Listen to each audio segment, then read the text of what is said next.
Hello, and welcome to an introduction to ICD-10 PCS coding. My name is Dr. Lisa Campbell, and I will be your guide through the ICD-10 PCS system. As you begin to learn about the ICD-10 PCS system, you're going to find that you're going to experience lots of emotional highs and emotional lows. I want you to remember throughout this journey that you are stronger than you think, and you must keep your eyes faced forward. Enjoy the journey, embrace the journey. The ICD-10 PCS system has actually been used in the United States since October 1st, 2015. This system was actually created or developed for use in the United States.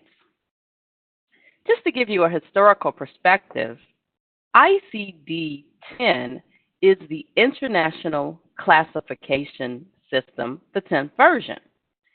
And the ICD-10 system does not include a way to classify procedures.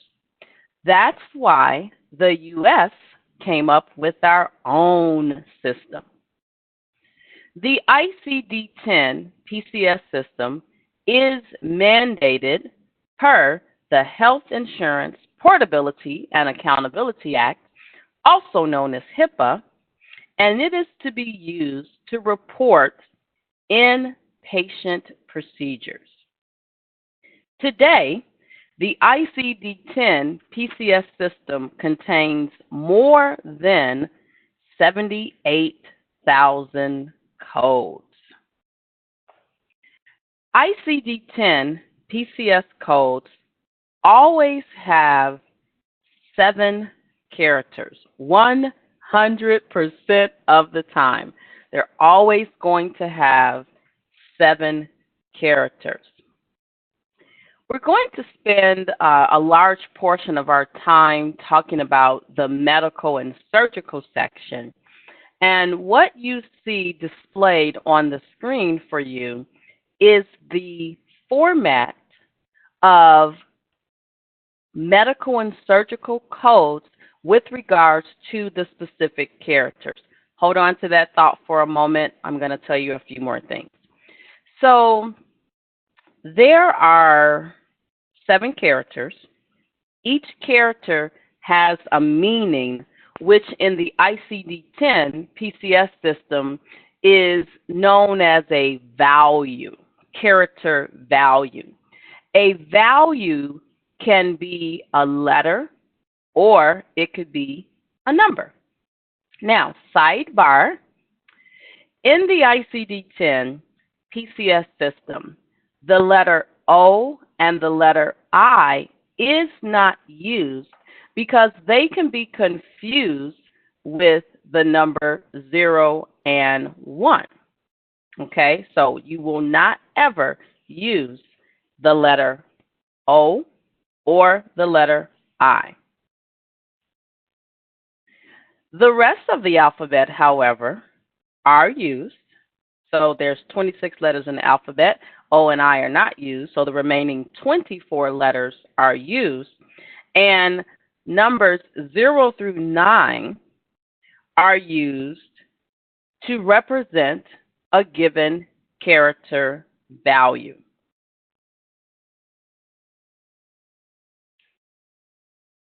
In the ICD-10 PCS system, there are a total of 17 chapters. So this is the medical and surgical section, and the first character is always going to represent the section. Another thing I want to tell you as we enter into looking at medical and surgical first, when I first learned the ICD-10 PCS system, I was taught a really cool way to remember the 7 characters of the medical and surgical section. So I'm going to give you this sentence, and then I'm going to tell you how it applies. Sally buys root beer at Dairy Queen. For medical and surgical, your 7 characters are section, that's your Sally. Buys, that's your body system. Root beer, that's your root operation. Body part, and actually it's root beer, and the B is for the body part. At, the approach, device, dairy, Q, queen. Now, don't run out and try to get some Dairy Queen, but that's an easy way to remember the 7 characters. So you can even say Sally buys root beer. Sarah buys root beer. Just as long as you remember S, B, R, B, A, D, and then Q.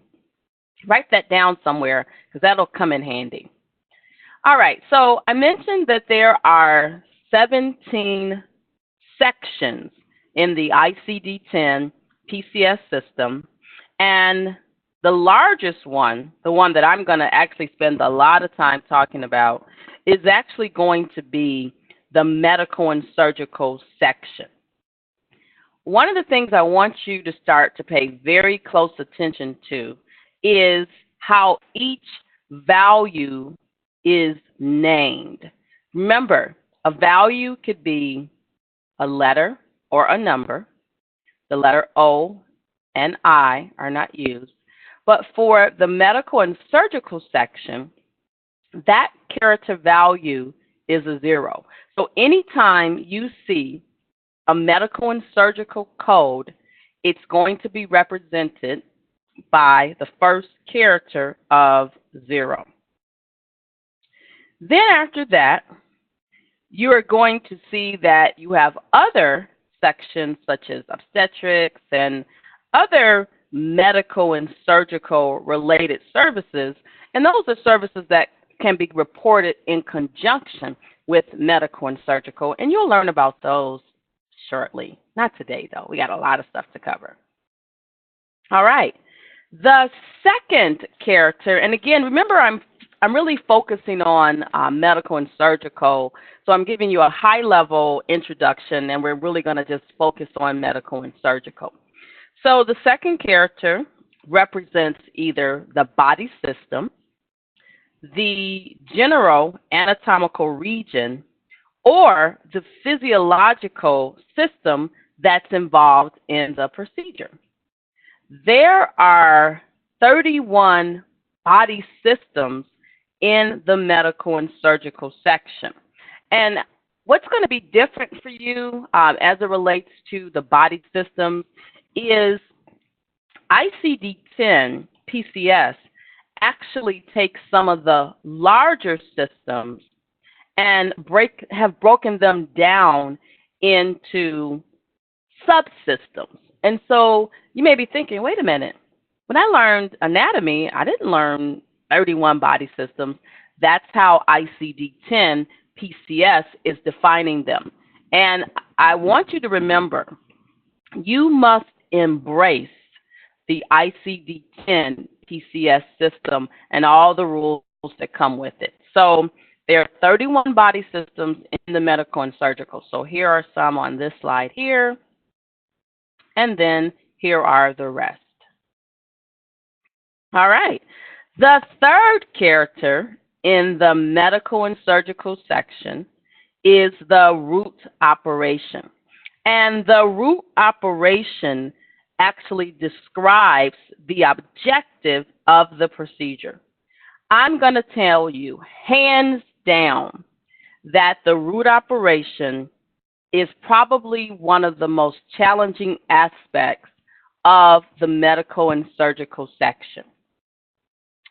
And really, probably in PCS coding in general. All right, so in the medical and surgical section, there are 31 root operations. And because most of our discussion is going to be around medical and surgical, you're going to hear me talk about the medical and surgical root operations on a regular basis.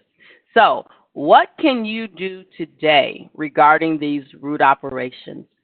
Learn them. Learn their definition, learn what they do, learn their objective. In your ICD-10 PCS coding manual or code book, however you refer to that manual, there are some examples of each and every root operation. So there are a total of 31 root operations.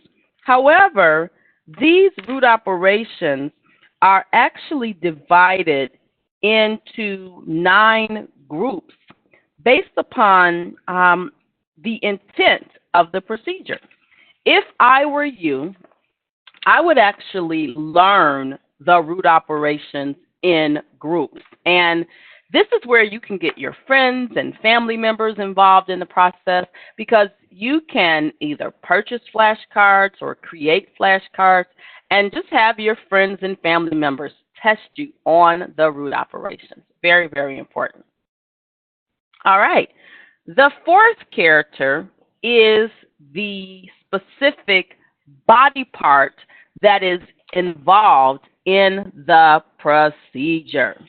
Now, let me just be very clear about the body part. In your ICD-10 PCS manual, there is a body part key.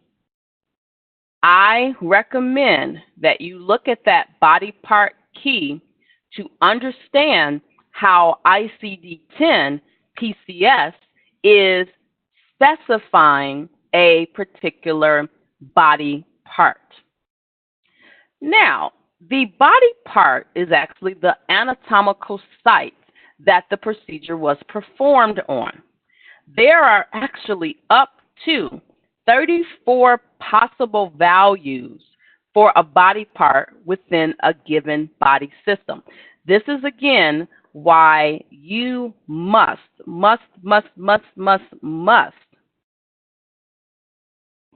learn how ICD-10 PCS specifies, clarifies, identifies a body part as it relates to the body system. Now, one of the things that you'll want to know about ICD-10 PCS is that there's a lot of guidelines that we have to follow. And one guideline that I want to introduce you to is that not all body parts have a character value.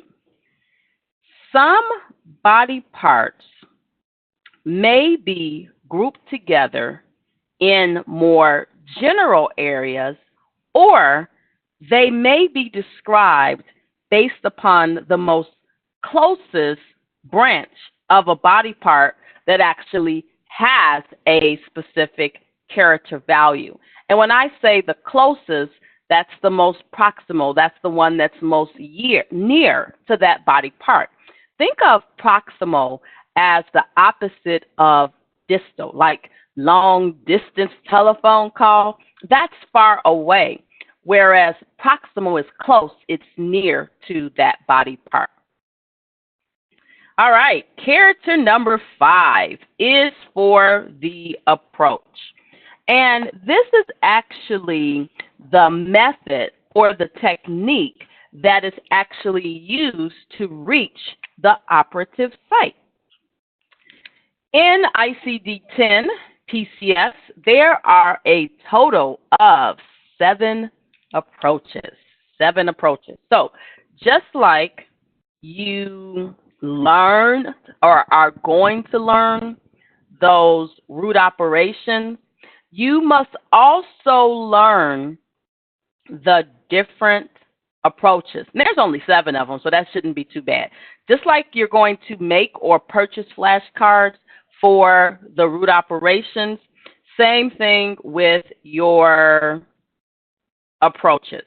All right, so there's a total of 7 approaches, and the approaches are either going to be through the skin or mucous membrane via a natural or artificial orifice, aka opening, or external. One thing I want to tell you about ICD-10 PCS coding, and just coding in general. If you don't know what something means, a word, medical or English, no shade, look it up. Guys, I do it too. So the first approach is called open. Open is cutting through the skin or mucous membrane and other body layers necessary. Watch this word. This word is important. This picture is worth $1 million. By the way, I do not own the rights to this picture. What is necessary to expose the site of the procedure. So when you are reading operative reports, to dissect them, you have to be able to visualize the approach based upon what the doctor documents. So open, the doctor is cutting through those body layers to expose the site of the procedure. The next type is called percutaneous. Percutaneous is entry by a puncture or minor incision of instrumentation through the skin or mucous membrane and any other body layers that are necessary to, watch the word here, reach the site of the procedure. So let's pause for station identification. In open, you are exposing the site of the procedure. In percutaneous, there is a puncture or minor incision to reach the site of the procedure. So needle biopsy is an example of a puncture, and it's a percutaneous approach. A minor incision is another example of the percutaneous approach. What you'll want to remember regarding the percutaneous approach is that the operative site is not directly visualized like it is in an open approach. Open, the physician can actually see the operative site. Okay? Next up, we have percutaneous endoscopic. Let's pause again. Notice here, we're still talking about percutaneous, but now we're talking about the use of an endoscope. This procedure is entry by a puncture or minor incision of an instrument through the skin or mucous membrane and any other body layers necessary to reach, watch here, and visualize the site of the procedure. And there are various types of endoscopes. So let me give you some examples. Arthroscope, into the joint. Rhinoscope, into the nose. Sinoscope, into the sinuses. Laparoscope, into the abdomen. Hysteroscope, you get the drift here, guys. So it's an instrument that allows the doctor to visualize the site of the procedure. Let me just give you a sidebar here. You're going to see in several operative reports the use of fluoroscopy. Fluoroscopy, however, is not an endoscope.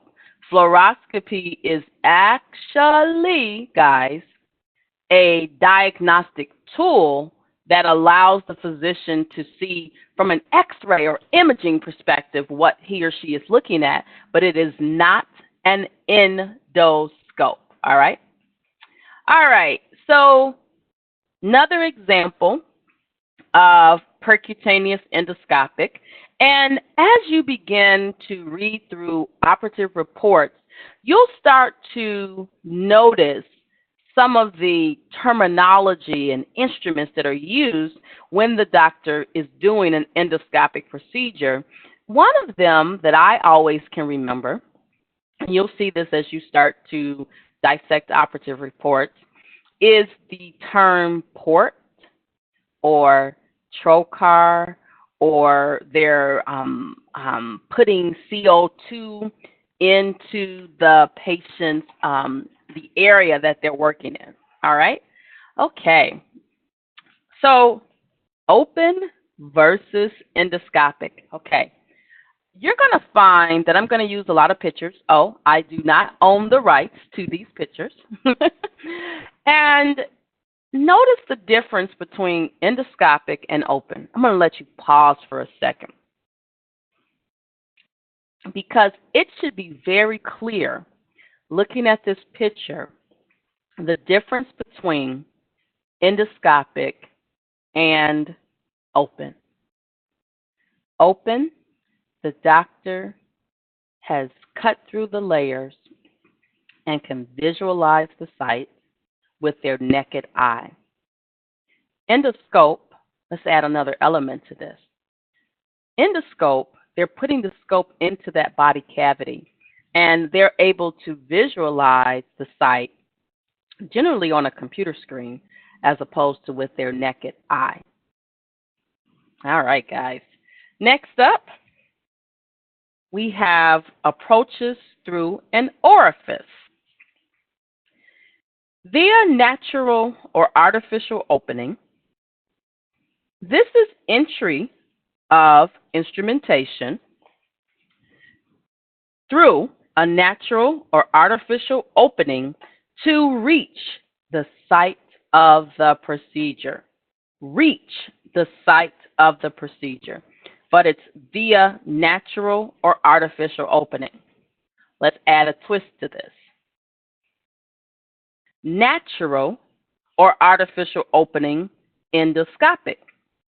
Entry of instrumentation through a natural or artificial external opening to reach and visualize the site of the procedure. Let's pause for station identification. The difference between via natural or artificial opening versus natural or artificial opening endoscopic is this. Via natural or artificial opening, the doctor is reaching the site of the procedure. Natural artificial opening endoscopic, they're reaching and visualizing the site of the procedure. All right, 2 more to go. Via natural or artificial opening with percutaneous endoscopic assistance. This is entry of instrumentation through a natural or artificial opening, and entry by puncture or minor incision of instrumentation through the skin or mucous membrane, and other body layers necessary to aid in the performance of the procedure. Spoiler alert, this approach is only available in 2 body systems today.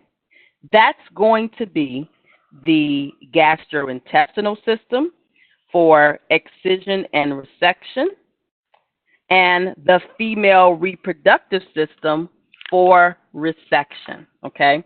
That's all that this is used for today. So before you use this, ask yourself, was it the gastrointestinal system for an excision or resection, or was it the female reproductive system for a resection? If the answer is no, then you can't use this root operation.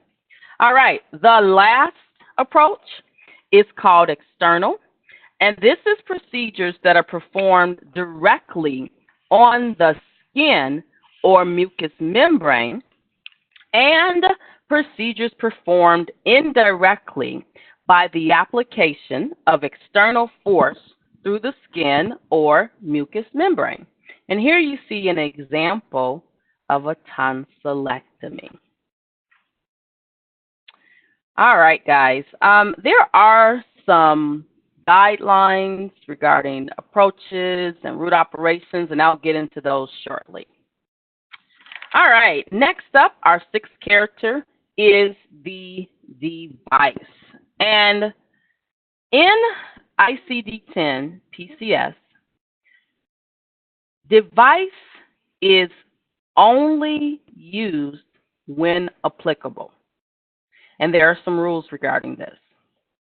Only devices that remain at the conclusion of the procedure are coded as devices.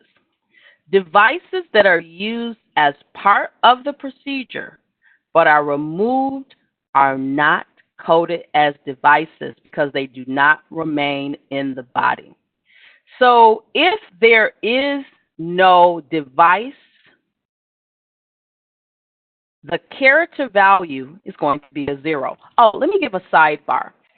I've found that oftentimes new coders write a number 2 when they mean to write a Z. Remember, if the character value is not correct, your code is wrong. So devices, the sixth character, can be classified into 4 basic groups. First, you have a graft and prosthesis. This is a biological or synthetic material that takes the place of all or a portion of a body part. The second type is an implant, which is a therapeutic material that is not absorbed, eliminated, or incorporated into a body part. The third type is a simple or mechanical appliance. This is a biological or synthetic material that assists or prevents a physiological function. And then your fourth type is known as an electronic appliance. This is a device that assists, take the place of, monitor, or prevent a physiological function. All right, and our final character for the ICD-10 PCS system is the qualifier. All right, the qualifier provides additional information about a specific attribute of a code.